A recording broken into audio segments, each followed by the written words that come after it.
We're going to segue into part 2 of our program tonight.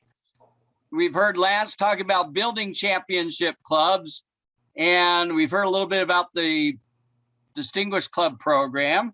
And we have our district director, Distinguished Toastmaster, Suzanne Leonard, who's going to tell us about the importance of being President's Distinguished. Suzanne is celebrating 10 years as a Toastmaster this August. So congratulations, Suzanne. She has contributed her time, talent, and treasure to the 4 Toastmaster clubs to which she belongs. Toastmasters is one of Suzanne's most important lifetime investments, and I'm sure it is for many of us.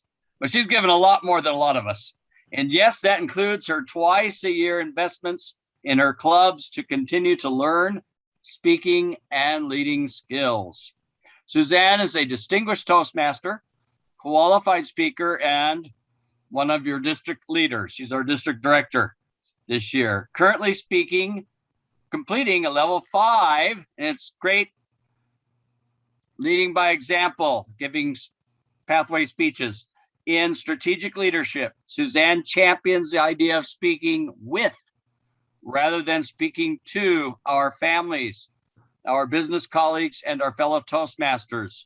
Please help me welcome Distinguished Toastmaster, District 12 Director, Suzanne Leonard, with her speech titled, The Importance of Being President's Distinguished. Mr. Toastmaster, what are the timing rules? Is it 5 to 7? All of them are 5 to 7, so we'll hopefully have a little bit of time for question and answers at the end. Very well. Thank you. Thank you, Richard. Wow. And I wrote that. I'd forgotten where I'd been and what I'd done. Thank you so much. I'm thrilled to be a 10-year Toastmaster coming up. I was born into, if you will, in my Toastmaster era of speaking and being and growing into a President's Distinguished Club. I didn't realize at a time what a gift that was, but I've come to grow and appreciate and love how important it is to be part of a President's Distinguished Club. You'll hear more about Valley Toastmasters, the club that rocks, a little bit later in our program. But I want to ask you this. How many of you are currently, those of you on the screen, are members of a President's Distinguished Toastmaster Club? Show of hands. Who's a member? Okay, about half or so. How many of you would like to be members of a President's? Okay, all hands should be up now. You're either in one, or you're growing one, or you think you might want to grow one.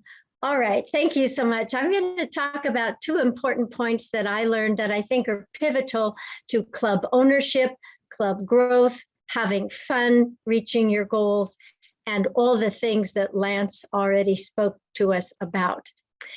When Richard was introducing me, he spoke to the idea of speaking with, not talking to. I know before I was a Toastmaster, I did a lot of talking to people, students, situations.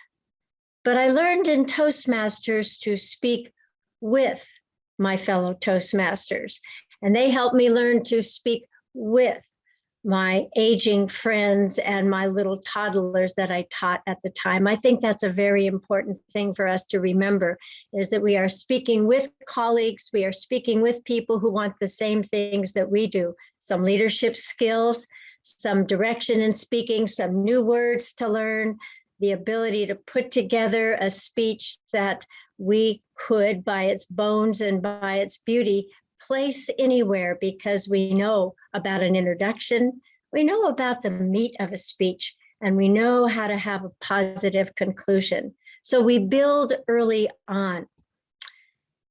That late August night, August 11th, as a matter of fact, I had gone to my first Toastmaster meeting, and we were all milling around outside, and I wondered why. Well, it seemed that the Sergeant at Arms had not shown up, and we were locked out, which is why my first position as a club leader was Sergeant at Arms, to make sure everybody was able to get into the meeting. But we were very engaged in wanting to have a meeting. So we walked across the street to Pizza Chalet and came upon a party of young, sweaty little baseball boys with lemonade and pizza. We wove our way to the back of Pizza Chalet and we had a meeting. And I learned about table topics and I heard some great speeches. And I was present in some very important evaluations where they talked about everything that had gone well, a few little things that you might want to look at and to challenge yourself. And I thought, wow, nobody's ever done my speaking that way. It's always been that pointed finger and saying, you should have said this, you should have said that, you could have done this, you could have done that. And I thought, oh, I could get used to that kind of evaluation. And so I joined, and the rest is history. I had no idea of moving into leadership. Any of you in leadership roles now because of what you learned in Toastmaster, and at the time, you had no idea. The 2 points I want to bring home to us tonight as we talk about becoming a President's Distinguished Club. First of all, we've set our goal high this year, as we were encouraged to do by Lance, and we'd like to know we will be a Smedley Distinguished District. Take a breath, that's big.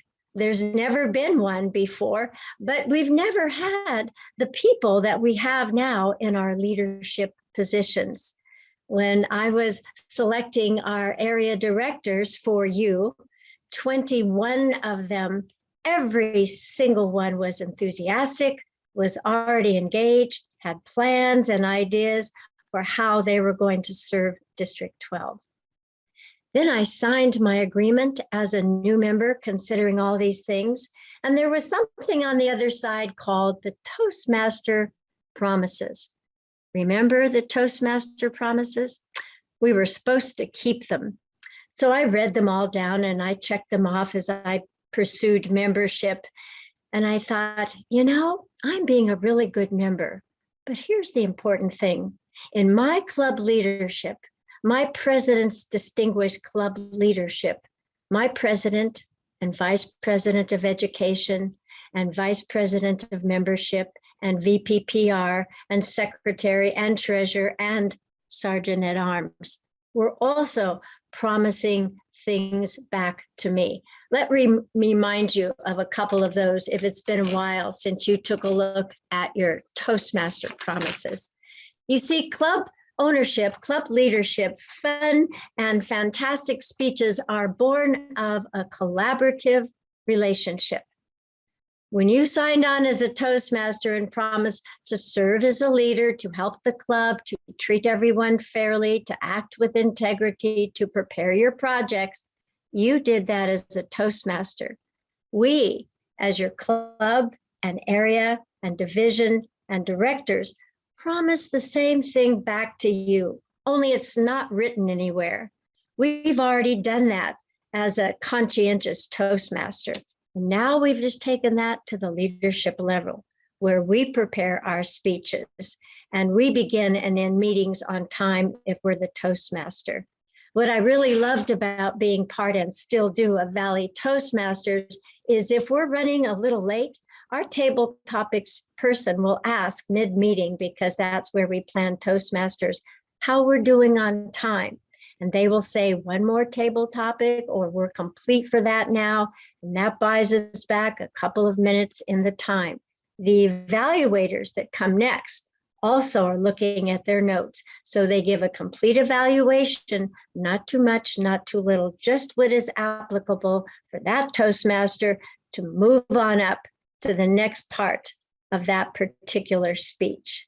So you see, my friends, President's Distinguished, Select Distinguished, Smedley District is all about the collaborative effort.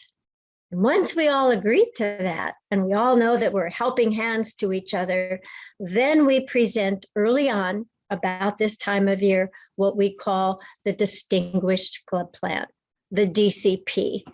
The path to walk on step by step, member by member, educational by educational. And here's the good news. in that plan. By the time you do all the levels and you have those 8 members, but you don't have to stop there, you progress to distinguished. If you just begin now, you could be distinguished by December. Take a breath, have an extra cup of eggnog, and then pursue on to President's Distinguished.